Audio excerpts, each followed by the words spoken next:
Good morning, everybody. It is Wednesday, July 10th, and welcome to another episode of Coastal Drone Weekly Live. My name is Finn, and today we're going to be talking about visual observers, who they are, and when to brief them. By the end of today's episode, you're going to know when do you need a visual observer, who can act as a visual observer. You'll know how to brief your visual observer, and then we're going to open it up to questions. Now, what you're going to find out through this is that visual observers are actually needed in a number of scenarios. Knowing when you need to use a visual observer and then knowing how to brief them is crucial for successful and smooth operations of different types of drone operations. Broadly speaking, from a legal perspective, a visual observer is required if the person at the controls cannot maintain visual line of sight with the drone or the immediate surrounding airspace. Now, these are some common scenarios in which that is going to happen. So if you're doing some aerial filming, so if I'm the person at the controls and I'm doing some aerial filming and I need to get the shot and I'm just looking, I'm looking. Maybe it's a 45-second shot that I need to get a 45-second orbit at. So I'm looking and looking. That aircraft is now beyond visual line of sight. The other main one is first-person view flying. So in the regulations, it is explicit in the regulations. When you are wearing first-person view goggles, the drone is, by definition, not within line of sight of the person at the controls, meaning that that person is going to need a visual observer. Another common one would be operations across a large area. Maybe you're doing an inspection of a right-of-way, like a transmission line or a pipeline or something like this, and it could be like 5 kilometers across. Well, you're not going to be able to maintain eyes on the drone the whole way down, so you would have a string of visual observers down the line. Who can act as a visual observer? So if you look at this definition I pulled straight from the CARS. Visual observer means a trained crew member who assists the pilot in ensuring the safe conduct of a flight under visual line of sight.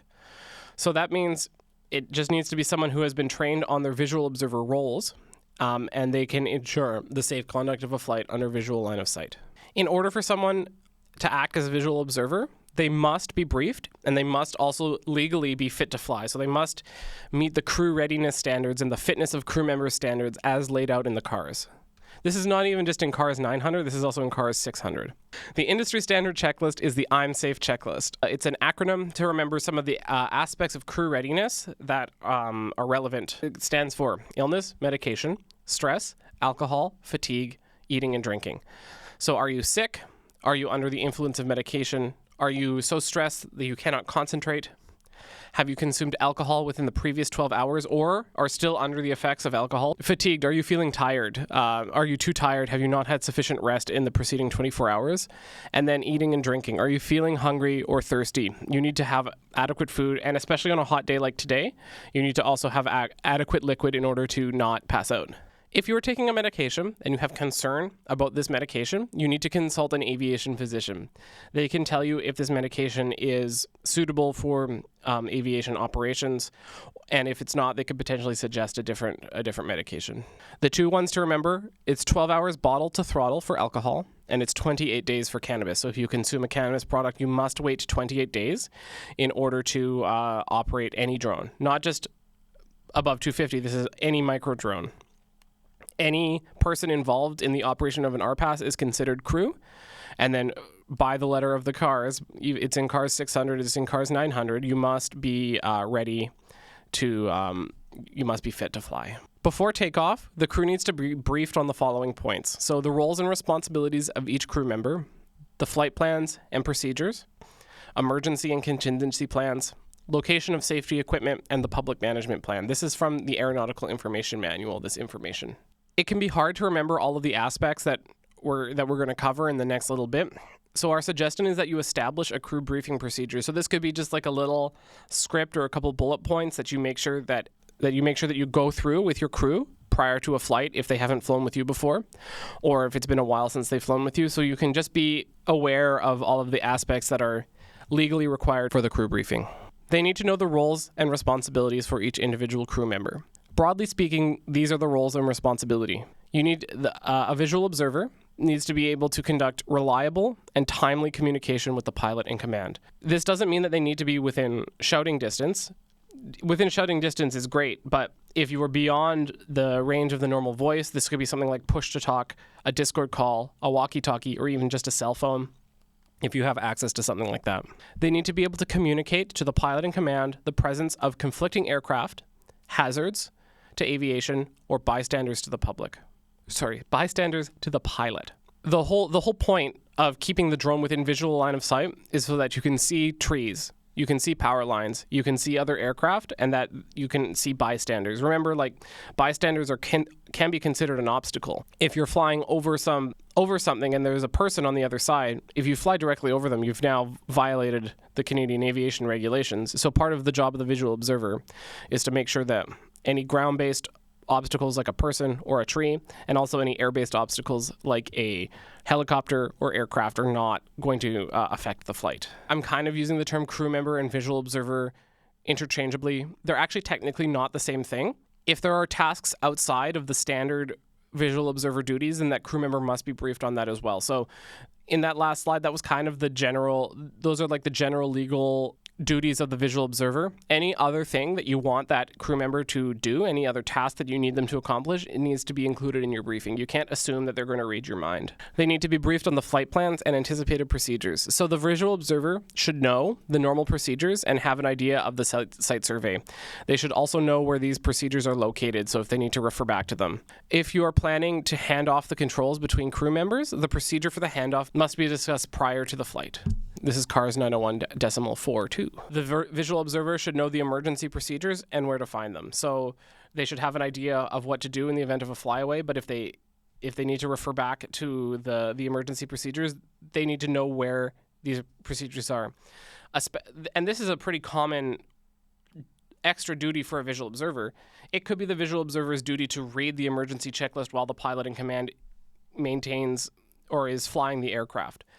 So if that is the case, then they need to have access. They need to know where these procedures are so they can reference them quickly. They need to know the location of safety equipment and who is trained to use it. Or you can train them how to use it. So you tell them where the fire extinguisher is and you tell them pass. Pull the pin, aim at the base, squeeze, and spray. That's how you use a fire extinguisher. And the public management plan. They should be briefed on what to say to a bystander in the event that one enters the area, and they should know if there's any other considerations in regards to the public before the flight. A couple of FAQs that we get. One question is, can a flight reviewer act as a crew member?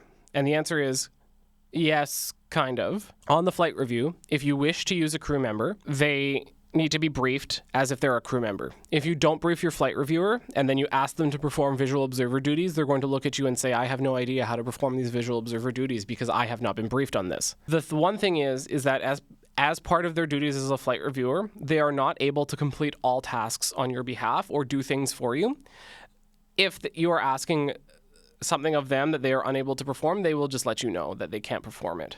A question that I get is, if someone can fly FPV during the flight review, and if so, do they need to bring a visual observer? The answer is that you can use an FPV on the flight review. However, if it's something like a Nevada that also can fly in normal mode, I would just tell someone to take the goggles off and fly it just by looking at the drone instead of flying it with the goggles on, because it will make everything so much easier because they won't need to bring a visual observer. Personally, I prefer not to be a visual observer for someone who is using FPV goggles in the context of the flight review. Does a visual observer need a pilot certificate? So the regulations say that a visual observer must be trained. The regulations do not say that a visual observer must be certified. In terms of training, it doesn't necessarily... The implication of the regulations, without explicitly saying it, is that the training for a visual observer is the crew briefing, or the crew briefing and the knowledge of the procedures. That is what amounts to the crew to the visual observer training or the crew training. A visual observer does not need to be a certified pilot in order to act as a visual observer. Can the pilot in command pass the controls to someone without a certificate? Yes. So if you organize a crew handoff prior to the flight, then the pilot in command is able to pass the controls to someone who is not certified. However, that pilot in command now cannot walk away from this person. So you could, when I was talking about earlier, like a visual observer scenario where you're in a large area, the pilot in command couldn't be the farthest away visual observer.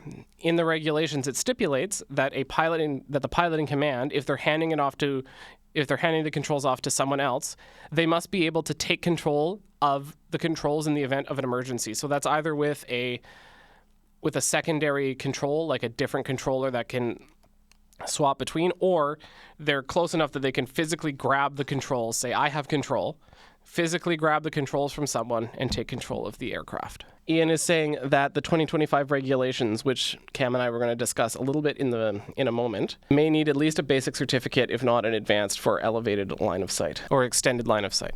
Do these rules apply to micro drones? As I mentioned before, the fitness regulations apply for micro drones. Visual observer, not necessarily.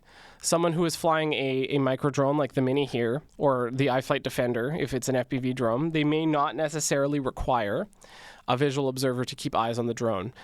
The visual observer requirement is in the 901 section, not the 900 section of the cars. However, as with anything that's micro drone in the 900 section, you must use your best judgment. You cannot fly that aircraft in a negligent way where you could potentially endanger aviation. So if you get into an accident where you've injured someone or caused a conflict with a manned aircraft, you're still on the hook for that. Most likely, if you do get into conflict with another manned aircraft, there is a high probability that there is some form of negligence that has gone into that planning. So it is permissible to fly a micro drone, FPV, without a visual observer, but caution must be exercised when performing this type of operation. So one of the questions that I brought up to Finn was, when flying FPV, can your subject be a visual observer? Legally, yes. Your subject can be a visual observer. So remember what they need to do. They need to be able to look at the drone and the airspace around it, and then relay it back to the pilot or the person at the controls. Can the subject do that? Yes. Are they going to be a very good subject if they are doing that? You know, there's this old adage in not just drone flying, but in all things with cameras, is that you don't look directly at the camera. Well, by definition, if you're a visual observer, at some point you're going to need to have your eyes on the drone. So, you know, it would be your very cool FPV shot is really ruined when the person on the skateboard who you're following is staring directly at the camera with a walkie-talkie talking to you. That would be legally permissible for them to act as that visual observer. I don't think that would make for a very good FPV video. How closely can you fly to a transmitter? Does drone altitude in relation to the transmitter matter? So if you're talking about like a cell tower or something like that, something that could potentially provide radio interference, there's no prescriptive legal distance, like it doesn't say you need to maintain X amount of distance from a cell tower. But if you are experiencing a distortion, the first thing that's going to go is the video, because the video is the highest amount of data.